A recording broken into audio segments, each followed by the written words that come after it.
Bonjour à toutes et à tous et bienvenue sur Sens Créatif, le podcast qui explore les motivations et les stratégies des artistes de l'image. Je m'appelle Jérémy Kleiss. Je m'appelle Laurent Bazar et nous sommes passionnés par la créativité que nous considérons comme une quête initiatique. Sens Créatif, c'est un appel à l'aventure qui vient questionner nos certitudes, serpenter entre nos doutes et danser avec nos peurs sur le chemin de la créativité. Parce qu'au milieu du chaos, il y a toujours une opportunité à saisir, une nouvelle stratégie à transcender pour atteindre le sommet de la montagne, aller plus loin encore, se réinventer et recommencer. Pour nous aider à développer Sens Créatif, soutenez-nous sur Patreon. Cela vous donnera accès à la communauté du Patate Club sur notre plateforme Discord, à des mentorings collectifs et à des tas d'autres bonus pour vous permettre d'avancer dans votre carrière d'artiste freelance. Nous soutenir, c'est contribuer à faire de Sens Créatif un podcast indépendant et une ressource incontournable pour tous les artistes de l'image francophone.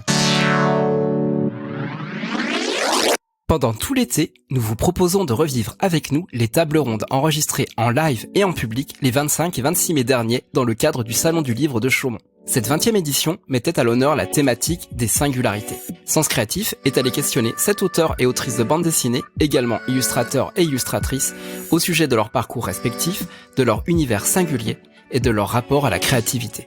Mais avant de rejoindre la table ronde du jour, nous sommes heureux de vous annoncer le retour de la quête, notre super bootcamp pour oser être plus audacieux dans vos projets, affronter vos démons intérieurs, assumer vos singularités, trouver la stratégie adaptée à votre situation et construire une audience qui vous ressemble. Notre formation est 100% finançable avec votre compte AFDAS ou CPF.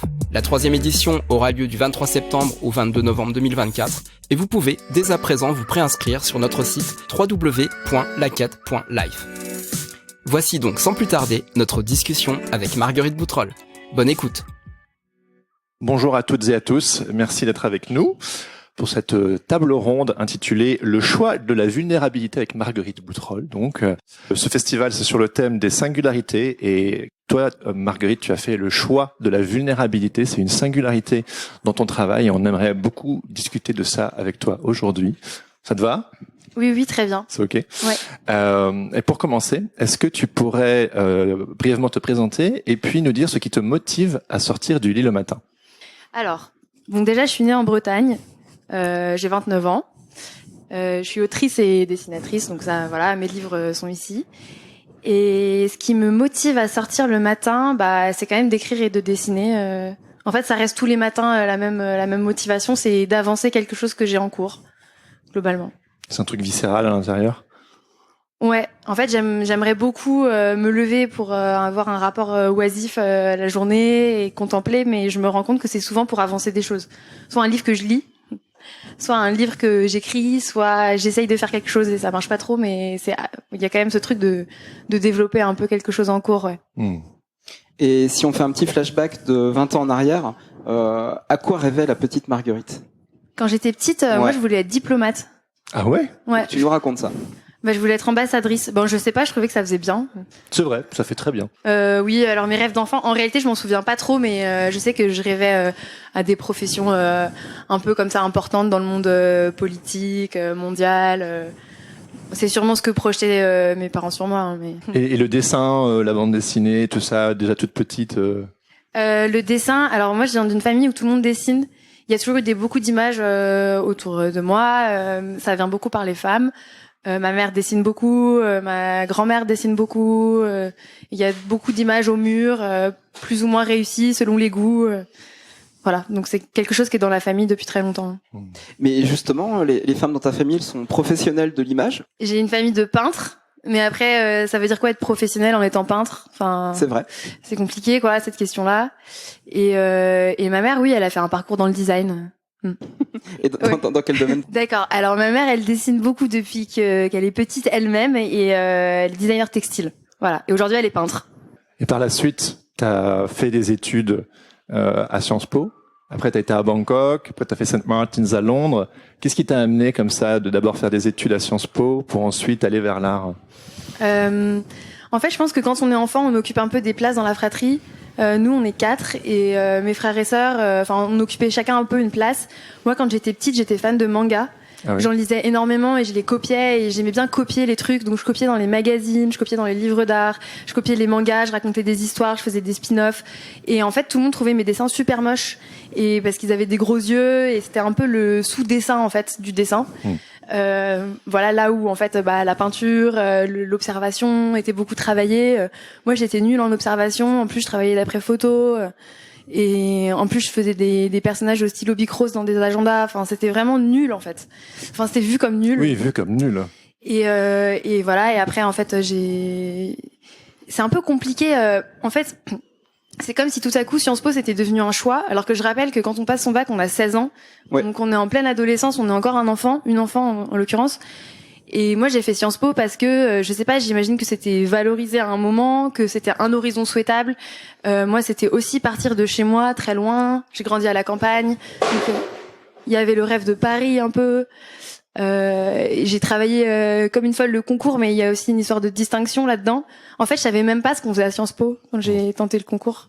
Et j'ai menti à l'oral en disant que... Quoi? Ouais, un mensonge, génial, ouais. C'est déjà une histoire. Ouais, en fait, j'inventais, je leur ai raconté que j'organisais des faux business. En fait, j'organisais déjà des business quand j'étais au lycée. Enfin, je vendais des fringues, des trucs comme ça que je faisais moi-même, mais... Et voilà. Et donc eux, je leur racontais tout ça, mais j'enjolivais. En fait, je racontais déjà des histoires à l'oral. Et en fait, c'est en arrivant à Sciences Po que là, j'ai vu qu'on m'avait préparé un enseignement de sciences sociales, d'éco, de politique. C'était hyper intéressant. Mais c'est vraiment difficile, en fait, aujourd'hui, de raconter une histoire cohérente par rapport à un parcours, parce que quand ça s'est fait étape par étape, il y avait aucune cohérence, quoi. Donc ça, a posteriori, là, j'ai encore l'impression de raconter une histoire. Ouais. Voilà. Mais quand tu regardes en arrière, est-ce que ça a du sens maintenant quand tu remets les petits points ensemble? Parce que tu parles d'incohérence, mais finalement, ça t'a formé, ça a fait qui tu es aujourd'hui. Mais tout à fait. Par rapport à l'adolescence, qu'on va revenir sur cette thématique-là tout à l'heure avec Fresh notamment. Quel genre de choix tu as fait dans ton adolescence et dont tu as conscience maintenant? Quel genre de choix j'ai fait à l'adolescence? Ouais. Quelle importance, en quoi ça a été marquant pour toi, cette période-là? Alors là, du coup, la question, c'est sur ma vision personnelle de l'adolescence. Sur ton adolescence à toi, ouais. Sur mon adolescence, ouais. Ok.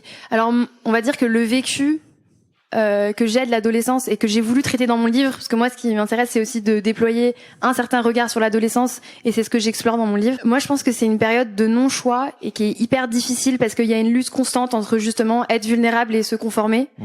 Et je veux dire s'émanciper de normes et se conformer à ces normes. Et voilà, pour moi l'adolescence c'est pas du tout une période facile, c'est une période avec beaucoup d'envie, beaucoup de désirs et beaucoup de désillusions, beaucoup de violence cachée, souvent cachée derrière des petites choses anodines du quotidien, derrière des mots valises comme crise d'adolescence, derrière des réflexions même des réflexions anodines en fait de personnes qui sont adultes et qui stigmatisent vraiment l'adolescence, alors qu'en fait moi le regard que je porte sur l'adolescence c'est que l'adolescent peut être victime quand même de beaucoup de choses. On n'est pas obligé d'être des très grandes victimes et des très grosses victimes, mais on peut être des petites victimes du quotidien, et en fait c'est violent et c'est caché, et voilà. Donc effectivement ce mot vulnérabilité il est cohérent avec mon travail, je pense. De mon propre vécu, j'ai l'impression que l'adolescence, elle m'a préconstruite à une construction qui est venue plus tard, en fait. Toutes ces injonctions qui t'amènent justement à faire des choix à un moment où toi, tu parles justement de non-choix. Enfin, il y a une dissonance, tu vois, par rapport à ça. Oui, voilà, c'est ça. Alors, j'ai l'impression que quand t'es adolescente, tu t'adaptes beaucoup et tu t'adaptes à des cadres qui sont le cadre de l'école, le cadre de la famille, le cadre médical, le cadre de il va falloir passer son bac et mettre un truc sur Parcoursup. À mon époque, c'était Parcoursup, maintenant je sais plus ce que c'est. Donc voilà, tu t'adaptes à beaucoup de choses, et effectivement la question des choix, c'est des petites fenêtres. En fait, on t'autorise à choisir dans des petites fenêtres. Mais parce que je trouve que quand t'es enfant, quand t'es adolescent, t'es pas vraiment considéré comme un humain à part entière. Je sais qu'on en discutait beaucoup avec des auteurs, des autrices dans le cadre du salon justement sur c'est quoi être pas encore un adulte. C'est souvent être une moitié de personne, et là encore ça peut être assez violent, quoi. Et puis tu racontes dans tes livres, un vécu mais qui remonte vraiment, enfin ça fait il y a 10-15 ans entre la personne que tu es aujourd'hui, puisque ce que tu racontes aussi, donc il y a une prise de distance pour t'autoriser à te raconter, tu n'es plus dans l'instant de ce que tu as vécu, quoi. Pour l'instant, j'ai fait que 2 livres, mais c'est quand même des fictions, c'est-à-dire qu'elles sont construites à partir effectivement de ressentis, de questions que je me pose. Mais du coup, la place de la réflexion en amont de l'écriture du récit, elle est hyper importante. C'est pas du tout m'asseoir et recueillir des ressentis et essayer de me livrer dans un livre, mais c'est plutôt tu construis un objet, en fait. Tu construis un parcours pour le lecteur, tu construis un parcours d'identification, tu te dis qui est ce personnage principal, par quel chemin il va passer, le lecteur il va passer par quel chemin avec ce personnage principal, et tout ça, on va dire ce parcours, cette arène, elle raconte quelque chose et peut-être que là on peut voir mon point de vue, mais encore, moi j'ai souvent beaucoup de questions, beaucoup de doutes et assez peu de points de vue très tranchés sur les choses. Enfin, je crois, peut-être que si, mais bon, voilà. Non, ça se ressent. Et voilà, donc j'ai l'impression que je sais pas vraiment si je me livre, c'est ça que je veux dire. Et au sortir de tes études, quelles rencontres en fait ont marqué ton début de carrière? En fait, pendant mes études, il a fallu que je finance un peu mes études parce que Sciences Po c'était à Paris, c'est une école qui est assez chère, même si elle a la réputation d'être publique, c'est pas exactement vrai. En fait, il faut payer quand même un ensemble de choses assez importantes. Il y a aussi la vie à Paris, qui est elle aussi assez chère. Et en fait, il fallait que je travaille en parallèle et il se trouvait que la seule chose que je pouvais vendre ou faire semblant de vendre, c'était des dessins. Donc mon début de carrière, il commence pendant mes études. Voilà, je faisais un graphisme aujourd'hui qui serait insulté, je pense, par des graphistes professionnels avec une vraie approche, des vraies idées derrière les formes. Voilà, mais moi j'ai commencé à faire des petits logos pour des associations, puis après des entreprises. J'ai été aussi dans ces énormes plateformes horribles d'uberisation du graphisme qui s'appelle 99 Design par exemple. Waouh, t'as été sur ce genre de site, c'est ouf. Bah oui, mais en fait c'était une façon facile de me faire des sous, donc je répondais à des appels d'offres, je faisais des dessins et voilà, et j'étais payée au lance-pierre. Mais en fait, si t'as le choix d'être payée au lance-pierre ou de pas être payée du tout, bah t'es payée au lance-pierre quoi. Donc voilà, ma professionnalisation, elle a commencé comme ça. Et après, en plus, t'as dû t'adapter finalement aux nécessités du moment, quoi. Ouais, c'est ça. Après, derrière Sciences Po, j'ai fait un peu de com, toujours axé sur le graphisme. Et puis après, j'ai bossé 2 ans en essayant de vendre une histoire, tout un projet un peu social autour de la dissonance cognitive. Bon, c'est un terme un peu jargonneux. Voilà, à ce moment-là, je croyais que je racontais trop bien les histoires et que j'étais hyper forte en dessin. J'ai bossé 2 ans dessus, je suis allée voir une boîte de prod. Au début, ils ont été séduits. Puis après, ils se sont rapidement vus qu'en fait, bah non, c'était pas très au point. Donc ils m'ont collé une script doctor au cul en me disant, bah il faut que tu bosses quoi, tes histoires.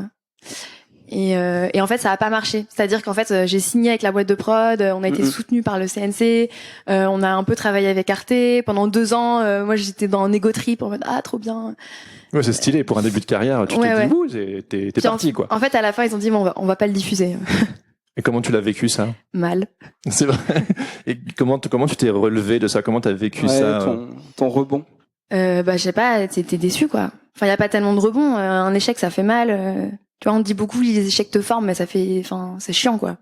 Il faut te relever après quoi, si tu veux continuer. Ouais. Bah en fait, ce qui s'est passé, c'est que j'ai discuté avec plusieurs personnes de mon entourage. Donc, ce qui est cool, c'est que quand tu vis un échec, c'est qu'il y a beaucoup de gens pour te consoler. Et t'as beaucoup de gens qui du coup te donnent plein de conseils en vrac. Et c'est là où je me suis dit, bah en fait, peut-être que je peux essayer de faire une BD, quelque chose d'un peu plus simple. Enfin, c'est pas du tout simple la BD. C'est pas ce que je veux dire. C'est pas du tout ce que je veux dire. C'est juste que j'étais dans des environnements où on faisait des projets à 12 mains. D'accord. Voilà, donc c'est énorme en fait. Je veux dire, il y a beaucoup d'acteurs qui rentrent en jeu dans l'objet créatif. Et donc je trouve que la bande dessinée est d'ailleurs hyper difficile parce que justement, moi je trouve ça super difficile. Mais je me suis dit, essaye ça quoi. C'était un désir de te recentrer sur toi, de plus être à 12 mains justement, mais justement toi et ta feuille et qu'est-ce que tu as envie de raconter? Mais je sais pas trop, ça correspond aussi avec le confinement. Donc en fait, dans le confinement, t'es un peu tout seul. Oui. C'est là que Fresh a été, c'est un peu l'origine de Fresh, là, le confinement. Qu'est-ce qui t'a amené à vouloir te raconter, enfin, je sais que c'est pas ton histoire exactement, mais faire ta première bande dessinée. Raconte-nous l'origine de Fresh. Est-ce que c'était pendant le confinement? Pour moi, la bande dessinée, c'est vraiment raconter une histoire. Enfin, c'est ça qui me plaît dans la BD, dans ce que je lis, dans ce que j'aime, c'est ça. Après, il y a un truc un peu infantile de j'aime, je veux faire. Ouais. Tu vois, truc très enfantin de j'aime trop, je veux faire. Bon ça voilà. Et donc j'ai toujours voulu faire des BD. Après c'est un peu intimidant. Et la jeunesse de Fresh, donc j'avais l'histoire en tête depuis assez longtemps. En fait, je me suis rendu compte dans ma vingtaine qu'on avait toutes et tous des histoires, des premières histoires d'amour qui sont pas mal déterminées par la zone grise et qui sont pas mal raconté au cinéma et dans des livres comme des expériences idylliques du genre mes belles années, mes années de jeunesse, c'était beau, c'était poétique, c'était les premières fois, c'était frais et j'étais toujours très énervée de ça en fait. Je me suis dit mais en fait vous racontez un dehors mais il y a un dedans, il y a aussi qu'est-ce que ça fait Enfin, je sais pas, j'avais l'impression que ça faisait toujours l'impasse sur le fait qu'il y a l'environnement qui détermine plein de choses pour ces adolescents, adolescentes, et qu'en fait, effectivement, ça crée beaucoup de vulnérabilité. T'as en fait assez peu de choix, et que même quand on te parle après, justement dans l'ère MeToo de consentement, de dire oui, de dire non, il y a la possibilité de dire oui, il y a la possibilité de dire non, et tout ça, ça incombe pas seulement un individu. Et après, moi j'ai voulu faire Fresh en bande dessinée. Ce qui m'a aussi motivée, ça a été d'autres récits. Je lis beaucoup de romans et j'ai été extrêmement touchée par le livre d'Annie Ernaux qui s'appelle Mémoire de fille, où elle raconte vraiment le désir de vivre quelque chose de fort quand on a 16 ans et qu'on est une jeune fille, et la violence inouïe de la réalité de personnes en fait qui, on sait pas vraiment si elles profitent consciemment de cette envie de cette côté un peu frais, quoi. Ce côté un peu naïf en fait, on sait pas vraiment si elles en profitent consciemment ou inconsciemment, mais c'est vraiment ce qui se passe, quoi. Et c'est cautionné en fait. C'est aussi cautionné par dans Mémoire de fille, donc c'est en partie elle, en partie Annie Ernaux qui va en colonie de vacances, et en fait il lui arrive une mésaventure assez grave, assez traumatisante. Elle va être abusée par une personne du personnel qui encadre cette colonie de vacances, mais en fait ça se passe parce que les gens laissent cette chose se passer, quoi. J'ai l'impression de dire des choses assez évidentes qu'on a beaucoup dit dans le cadre de MeToo. Mais... Non, mais c'est important parce que c'est aussi ce qui t'a poussé à choisir ce récit. On peut faire peut-être le pitch de Fresh, hein, si tu veux. Oui, vous voulez le faire vous? Non, on aimerait bien que tu le fasses. C'est ton histoire. Et ouais, okay. Avec tes mots. Mais je sais que c'est pas simple. On est là et on va surenchérir, je pense. D'accord. Pia a 16 ans et demi. Ouais, on est dans les années 2010. Ouais, 2010. Elle a envie d'avoir une vie comme dans les films. Et on va suivre avec elle son année de terminale et sa première histoire d'amour, ou ce qu'elle croit être sa première histoire d'amour. Ouais, le récit se passe sur quelques mois. Le récit se passe sur quelques mois, ouais. J'ai mis un avant-propos au début parce que donc c'est une fiction, mais comme c'est une fiction qui est ancrée dans un réel qui est présenté au début, j'ai précisé quand même que c'était un récit, pour moi c'est important, qui est très hétéronormé, dans un contexte blanc, privilégié, et empreint aussi d'un certain conservatisme, avec des normes que moi j'ai eues pendant mon enfance, qui sont des normes chrétiennes, quoi. Voilà. En fait, ça a un impact quand même sur les tabous, la création d'espaces de silence, la stigmatisation de certaines choses. En fait, je comprends que c'est compliqué, cette distinction entre fiction, réalité, mais en fait, moi, j'ai besoin de travailler dans des arènes que je connais. Oui. Et donc, je plante des arènes, parce que comme c'est un peu politique, donc je contextualise cette arène, et ensuite derrière, je joue, je crée des personnages. Comment t'as vécu ce processus d'écriture et de dessin? Parce que j'entends bien la sensibilité qui la tienne, aussi le vertige de, c'est pas ton histoire, mais c'est quelque chose que tu connais, c'est une arène que tu connais, tu as conscience que tu vas adresser certains tabous que tu as connus, mais que tu universalises, et tu sais que certaines personnes vont s'y retrouver, peut-être même des proches, mais ça avait besoin de sortir, quoi. Comment t'as vécu ce processus, sachant que le bouquin il est quand même assez épais? Alors personnellement, j'ai vachement de mal avec le mot universalisé et universel. Je sais pas. Pour vraiment... un certain contexte, t'as raison, t'as tout à fait raison. Oui. Non, mais c'est juste que j'arrive pas trop à savoir ce qui est universel ou pas. J'ai l'impression que tout est hyper individuel. Oui. Après, on se reconnaît ou pas. Et après, mes bouquins, ils sont épais parce que en fait, moi, je travaille en 3 bandes, donc je fais des cases très grosses avec des dessins très gros. Je dessine pas très bien, et du coup, j'ai besoin d'avoir plein de place, et je fais des gros dessins comme ça. Et du coup, il y a beaucoup de pagination, mais c'est parce que j'ai besoin de place. Et après, il y a des coupures en fait entre les chapitres aussi, où il y a pas du tout d'image. Parce que comme j'aime pas expliquer ce qui vient de se passer, je mets juste des dialogues. Après, les gens ils comprennent pas. Ouais. Donc, mais t'as bien fait de préciser. Mais mon questionnement, c'était plus sur le fait que t'as conscience que tu adresses des tabous, et que certaines personnes peuvent s'y retrouver, que ça fait partie de ton histoire, et que c'est pas rien finalement de mettre ça sur le papier, tu vois. Les tabous. Ouais. Comment moi je mets ça sur les tabous? Ouais, enfin. C'est une histoire, voilà, qui en partie tu la portes, ça va être lu, tu vois, c'est. Je te dis ça aussi parce que je partage une certaine éducation chrétienne comme toi aussi, donc je me retrouve en fait dans ce que tu racontes, tu vois. Donc je sais ce que ça coûte, que finalement de mettre en lumière certaines choses, tu vois. Ouais. Bah alors moi je sais qu'il y a toute une partie de ma famille qui l'a pas lu ou qui le lirait pas, et je pense que j'incarne pour eux une caricature d'islamo-gauchiste, quoi. Mais bon, ça de toute façon, non, mais je veux dire de toute façon, en fait chacun a sa case, enfin chacun a son étiquette, et je vais pas faire l'économie de l'étiquetage. Voilà, bon après, ouais, je vis mal parfois les choses, c'est sûr. Je vis mal souvent le regard sur mon travail, je vis mal le jugement. Mais bon, en fait, tout le monde fait ça tout le temps, donc ouais, c'est la vie, quoi. Mais le regard des autres est au cœur de ton travail aussi. Justement, la place dans un groupe, puis notamment la meilleure amie, c'est Camille, si je me trompe pas, dans le. Pauline. Diane. Ah non, Pauline. Ouais, la meilleure amie, ouais, c'est Pauline, et Diane, c'est la nouvelle copine. Du regard. Ouais, Pauline, moi j'ai vraiment adoré son personnage, la super pote qu'on a de l'enfance, tu vois, qui suit ton parcours. Et puis à un moment, il y a forcément un nouveau cycle qui arrive, et ça peut faire craquer les amitiés.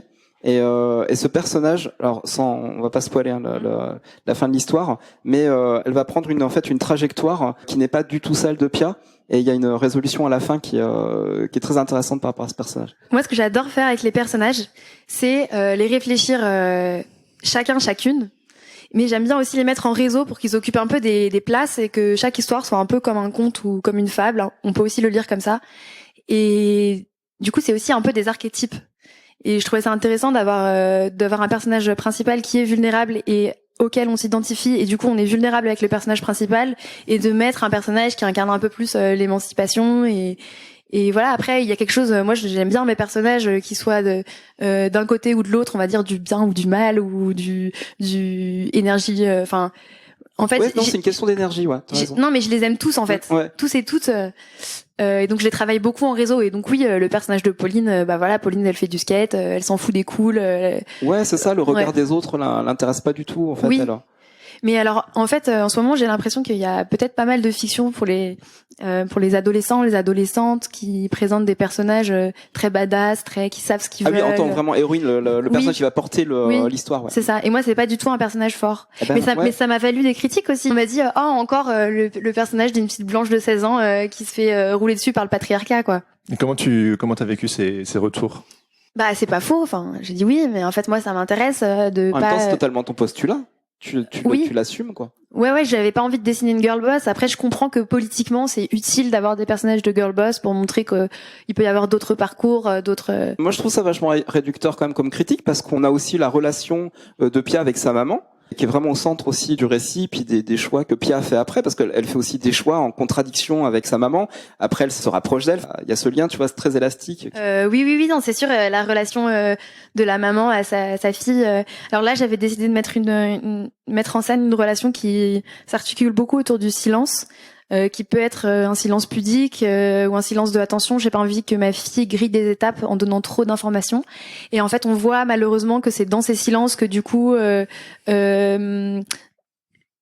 Alors c'est des silences qui Pia va aller chercher les informations auprès de d'autres personnes. Ça va être d'autres référents. Voilà, d'autres référents, d'autres référentes qui peuvent être ses amis, IES.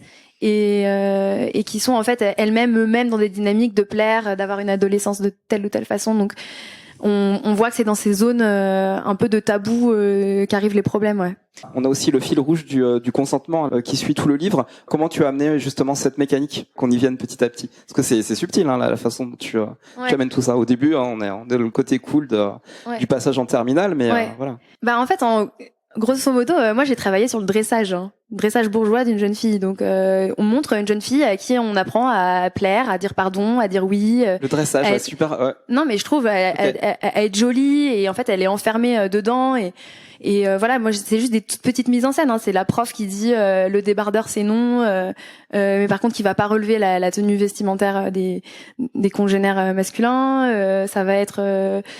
Ça va être des blagues en mode ah ouais, lui il s'amuse, il est marrant, alors que la fille on va stigmatiser son rapport naissant à la sexualité. Voilà, moi j'ai vraiment l'impression de dire des poncifs, hein, mais pourquoi c'est important pour toi de raconter cette histoire? C'est important pour moi parce que je me suis dit que c'était une histoire importante. Ouais. Qu'est-ce que ça vient chercher à l'intérieur, tu sais, parce que tout ce travail que ça demande, ça va chercher quelque chose. C'est un peu comme un accouchement, j'imagine. Enfin, toute proportion gardée, de sortir un premier livre. Est-ce que c'est une forme de colère que tu as eue avec 10 ans de recul? Ouais, ça revient. En fait, ça revient un peu à ce que je disais au début avec les représentations de cet âge qui sont arrivées jusqu'à moi par des films et par des livres faisaient vraiment l'impasse sur des zones de troubles, grises, de dissonance, et je trouvais que c'était intéressant de créer un livre qui portait ça comme angle en fait. Vraiment l'angle du mélange de honte et de fierté, de vouloir se conformer ou vouloir s'émanciper. Je voulais travailler sur l'émancipation. Après, pourquoi est-ce que moi l'émancipation ça m'intéresse ? C'est assez difficile à dire en fait. Peut-être, je sais pas en fait. Intimement, ce sujet vraiment m'intéresse quoi. Moi, j'ai eu l'impression que j'étais pas, enfin j'en sais rien, que j'étais peut-être pas écoutée. C'est hyper difficile de répondre à cette question. Mais en fait, l'émancipation, c'est un thème qui intéresse, je pense, beaucoup d'auteurs, beaucoup d'autrices. Je sais pas, c'est l'histoire de la vie. À chaque âge, on s'émancipe de normes, de règles. Ça m'a paru important. Après. Mais je trouve que ce que je trouve très touchant justement dans ton travail, c'est que tu es toujours sur la ligne. Justement, tu es au cœur des paradoxes entre le collectif, le singulier, l'individu, toujours comme ça sur cette sensibilité. Et c'est ce qui rend, je trouve, ton travail hyper touchant. Et voilà, on se balade d'un côté ou de l'autre. Et j'entends que c'est pas simple à expliquer parce que c'est hyper intime et c'est... T'as notamment eu à représenter la sexualité aussi dans Fresh. Quel choix tu as fait par rapport à justement au fait de représenter la sexualité ? Comment tu as mis en scène ? Alors j'ai beaucoup travaillé sur l'autour, c'est-à-dire qu'est-ce qui amène un moment de sexualité, et j'ai décortiqué ça. Je trouvais ça important. Et en même temps, voilà, donc il y a un angle un peu sur de la violence larvée, donc c'est pareil. Je me suis posé des questions. Comment on met ça en scène ? Comment on présente ce moment d'intimité ? Effectivement, je me suis posé des questions de est-ce que tu montres les corps, comment tu les montres, quel est l'angle, est-ce que tu érotises cette scène ou est-ce que tu ne l'érotises pas ? Il y a eu toutes ces questions. Après, je trouve que cette scène, il faut la regarder, et il faut la lire dans le livre. Et voilà, je sais pas si j'ai envie d'expliquer plus. Ouais, non, mais je pense que tu as bien répondu. À vous de lire le bouquin. La part des lâches est sorti il y a pas très longtemps. Est-ce que tu peux nous en parler ? D'où ça vient la part des lâches ? Raconte-nous. La part des lâches. D'où ça vient ? Alors ça vient de mon envie de faire un livre sur la difficulté d'être proche de l'autre, quand bien même on partage les mêmes idéaux. Voilà, ça part de cette envie-là. Pas mal le pitch. Dans ton histoire, du coup, qu'est-ce qui a été le catalyseur de cette histoire, de cet angle-là ? On va pas te lâcher. Ouais, on veut connaître le déclic de la part des lâches. Le déclic de la part des lâches. Bon, alors j'ai mis 1 an et demi à le faire. Donc ça remonte à peu près 2 ans. Est-ce que déjà on peut dire 2 mots sur ce que ça raconte, comme ça c'est plus simple. Mais carrément, vas-y, on balance le pitch puis après on creusera. Alors, la part des lâches, ça raconte le changement de vie d'Abby. ABY, elle a 25 ans et elle quitte elle quitte son couple et elle quitte un mode de vie à Paris pour rejoindre une colocation un peu en forme de communauté au cœur de l'Auvergne, une maison un peu isolée, où elle va faire la rencontre de plusieurs personnages hauts en couleur et avec qui elle va vivre et se couler dans un quotidien nouveau, plus lent. En fait, il y a vraiment une idée de décroissance dans tout le livre. C'est sa meilleure amie qui l'entraîne dans cette colocation. Oui. Bah en fait, je sais pas si elle l'entraîne, mais en tout cas, le livre ne montre pas du tout Paris. Ouais. En fait, c'est un huis clos, donc on arrive dans cette maison un peu en forme d'arche de Noé, où il y a que des personnages qui ont envie de vivre lentement, proche de la nature, de partager des choses et en fait d'être un peu une famille d'amis. Voilà, donc c'est vraiment aussi un livre sur la famille d'amis. Et en fait, au cœur du livre, il y a la difficulté d'Abby de vivre en face de l'autre, et elle fait la rencontre avec un champignon magique qui change son rapport à l'altérité. Ah oui, le champignon du coup va être vecteur d'un changement dans l'histoire. Ouais. Ce que je trouve aussi très intéressant dans la part des lâches, c'est tu mets en paradoxe le principe de l'individualisme et le principe du collectivisme en fait. Et tout ça crée des fragilités, des contradictions, des paradoxes. Pourquoi ce sujet ? Pourquoi je suis allée sur les contradictions ? Ok, en fait, je pense que mon titre, il s'appelle La part des lâches. Lâche, c'est un terme assez violent, assez brut, assez tranché, qui peut désigner des responsabilités personnelles, collectives. On est lâche par rapport à qui, par rapport à quoi, et Et en fait, je trouve que c'est quelque chose qui revient beaucoup à notre époque. On est dans un monde en crise écologique et sociale. On est beaucoup amené à réfléchir à ce qu'on fait, comment on le fait, en termes de consommation, mais aussi en termes d'engagement. Et en fait, c'est ça que j'ai voulu mettre en scène, parce que toutes ces questions-là, elles s'incarnent dans chaque individu. J'ai l'impression qu'on se les pose tous et toutes à notre manière, de n'importe quel milieu. Enfin, c'est vraiment des questions qui reviennent beaucoup. Et voilà. Et du coup, j'ai créé des archétypes où en fait chaque personnage se les pose à des endroits différents. Il y en a qui vont plutôt trouver refuge dans justement le côté affectueux, famille. Il y en a d'autres, ça va beaucoup plus être sur on doit changer l'ordre du monde. Un autre personnage qui est plus sur on se change d'abord soi-même. J'ai perdu le fil de la question. Non, c'est pas grave, tu y arrivais. On parle aussi entre grosses guillemets d'éco-terrorisme de façon assez humoristique, justement via les champignons. Ouais. Ce que je trouvais vraiment très intéressant, c'est aussi que la communauté a des règles. Ouais. Parce que c'est une belle utopie, une utopie un peu de liberté aussi, de s'affranchir des règles de la société, mais pour se retrouver finalement dans des règles dans une petite communauté. Et Abby, elle est confrontée à ça. En fait, une utopie, par définition, c'est un monde fermé. Et donc, quand on pense une utopie ou quand on raconte une utopie, pour les gens qui sont à l'intérieur ou à l'extérieur, c'est qui est dedans, qui est dehors, en fait. Et du coup, évidemment, il y a des règles qui sont inscrites sur les murs, parce qu'une utopie, c'est aussi un groupe de pensée, et c'est qu'est-ce qui rentre dans l'utopie et qu'est-ce qui sort de l'utopie. Et en fait, c'est marrant parce que j'ai beaucoup travaillé sur la dichotomie. Il y a qu'est-ce qui est nous, qu'est-ce qui est les autres. Mais en fait, dans tout le livre, en fait, j'ai voulu utiliser un langage beaucoup plus poétique que dans Fresh. Et j'ai travaillé sur le mycélium et les racines qui est aussi une image, en fait, qui peut être fertile et donner des fruits, mais qui peut aussi enserrer et étouffer, et qui vient justement casser ce côté un peu dichotomie et peut-être illustrer le trouble, parce que du coup Abby, elle est face à ça, elle quitte Paris pour rejoindre un peu l'utopie néo-rurale, et en fait elle a du mal à s'y retrouver, en fait. L'un ne lui convient pas, mais l'autre non plus. Et voilà. Et donc le champignon, il vient un peu comme une troisième voie au milieu de ça, quoi. Mais on revient aussi à cette idée d'émancipation, le fait que ton personnage principal veut s'émanciper d'un certain carcan, elle rejoint une forme d'utopie, et au sein de cette utopie, il y a des choses qui sont sclérosantes, et elle a besoin de nouveau de s'émanciper. Elle veut vivre un truc collectif, mais finalement, elle revient au fait de vouloir s'émanciper, elle, et toute la tension que ça crée. Et on revient tout le temps, finalement, in fine, à ce sujet d'émancipation, de rapport à l'autre, et c'est ça qui est très touchant dans ton travail. Oui, d'ailleurs, Abby, elle découvre des trucs toute seule. Elle vit des aventures finalement super sympas. Je pense notamment quand elle rencontre Ellie, voilà. Et elle peut pas garder pour elle finalement ce petit moment de bonheur, parce qu'il faut absolument qu'il doit être partagé avec la communauté derrière. Ouais. Après, encore une fois, les personnages, ils sont. En fait, il y a plusieurs personnages pour montrer qu'il n'y a pas une façon de vivre le collectif, et c'est pas une critique du collectif. En fait, Abby, c'est un personnage qui vit mal ce côté collectif, mais c'est aussi un personnage qui sait pas poser de limites et qui sait pas. Alors que les autres semblent plutôt bien le vivre. Ils ont même d'ailleurs finalement une approche chacune qui fait qu'ils vivent bien en fait le collectif. Mais bien sûr. Ils ont fait ils ont fait des choix. Ils sont moins consensuels aussi, en fait. Sont. Ouais, et en fait ça m'intéressait de montrer ça, de montrer que y a pas vraiment mon livre, il est pas du tout là pour taper sur les personnes qui essayent de vivre autrement, avec d'autres formes de vie en dehors d'un schéma de couple ou donc ça se sent. On sent que t'es pas dans un jugement moral, en fait, et c'est ça c'est cette ambivalence qui est toujours là, qui est intéressante. Et est-ce que peut-être parfois on te fait des retours en mode t'es pas assez tranché, on aimerait bien que tu te prononces un petit peu plus. Est-ce que t'as parfois ça? Comme je vous disais, la part des lâches, c'est sorti il y a une semaine et demie, donc c'est peut-être possible. Peut-être que les retours arrivent. La grandeur de la nuance, ça fait chier plein de gens, je comprends. Après, pour Fresh, on me l'a dit. Clairement, on m'a dit c'est pas intéressant d'avoir un récit de vulnérabilité. On en a marre, on en a trop eu. Et j'ai dit d'accord. Ok. Ah, mais tu l'as fait. Il est sorti, Fresh. Ouais.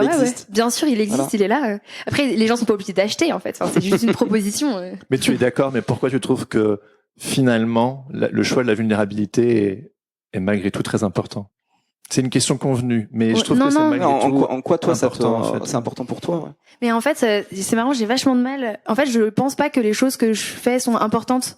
Enfin, c'est par exemple, on me dit toujours, ah oui, tes livres sont engagés, mais en fait, non, mes livres, ils sont pas engagés. Pour moi, les gens qui sont engagés, ils posent une journée de grève et ils vont en manif, et puis après, ils se mettent autour d'une table et ils réfléchissent à dans quel monde on vit et qu'est-ce qu'on fait. Moi, je fais des choses parce que je les fais, et après, je sais pas vraiment si c'est la bonne chose.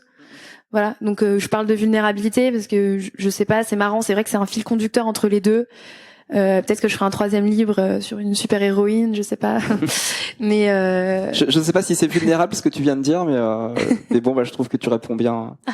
Ah ouais. Mais c'est vrai que c'est un questionnement qu'on peut aussi avoir en tant que artiste-auteur, de parler de sujets importants, de sujets sociétaux, de sujets vulnérables, et finalement de se dire que c'est notre engagement, c'est un acte politique, et que peut-être parfois il peut y avoir une dissonance entre l'œuvre artistique et est-ce qu'on devrait pas faire le pas d'après et vraiment s'engager, mais c'est aussi une forme d'engagement. Donc là aussi il y a une sorte de paradoxe on est aussi pris dans notre quotidien, on a la tête dans le guidon, et puis on se dit que c'est jamais assez, mais en même temps c'est déjà ça. Enfin, c'est compliqué. Ouais.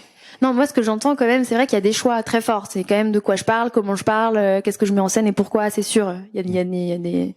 Enfin, évidemment... Il y a le choix de la justesse aussi, de rester sur le fil, là où justement on va toujours nous pousser vers peut-être certaines extrêmes pour pouvoir se positionner, et là où finalement la nuance, elle est nécessaire, mais elle est fragile, elle est difficile à tenir, et c'est... Enfin, moi, c'est ce qui me touche dans ton travail, quoi. Je me répète, hein, mais voilà, c'est pour ça que je suis content de pouvoir en parler avec toi. Ok. Merci beaucoup, c'est super gentil. Je sais pas quoi ajouter. Je pense que c'est le mot de la fin. Merci Marguerite. Merci, je pense qu'on peut l'applaudir.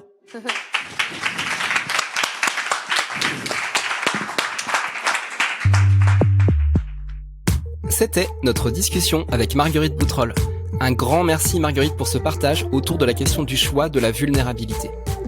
Merci également aux éditions Virage Graphique et la Boîte à Bulles pour leur aide à la préparation de cet épisode. Nous tenons enfin à remercier toute l'équipe du Salon du Livre de Chaumont pour le super accueil, et plus particulièrement Sandrine Bressolin et Caroline Houdard pour leur énergie sans fin. Si vous voulez en savoir plus sur Fresh et La Part des Lâches, les 2 bandes dessinées de Marguerite Boutroll, retrouvez tous les liens dans les notes de cet épisode.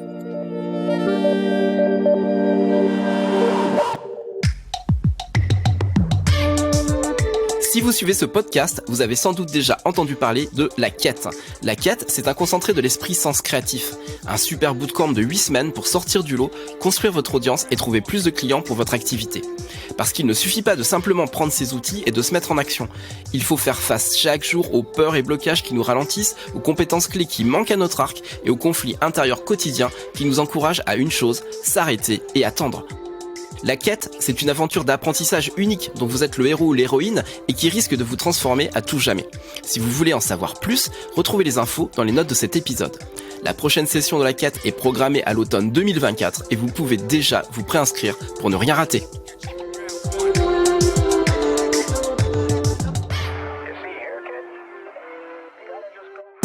Merci d'avoir écouté Sens Créatif. Si cette émission vous plaît, n'hésitez pas à vous abonner et à mettre des étoiles sur vos plateformes de podcast préférées. N'oubliez pas de nous soutenir sur Patreon. Vous pouvez aussi partager l'épisode avec vos amis ainsi que sur vos réseaux sociaux. Un grand merci à Adrien Guy pour l'habillage sonore de ce podcast. Retrouvez toutes les infos sur le site www.senscreatif.fr, sur notre serveur Discord ainsi que sur Instagram @senscreatif_podcast. Si vous avez des commentaires ou des idées pour des invités, n'hésitez surtout pas à nous laisser un message. Sur ce, on vous donne rendez-vous au prochain épisode.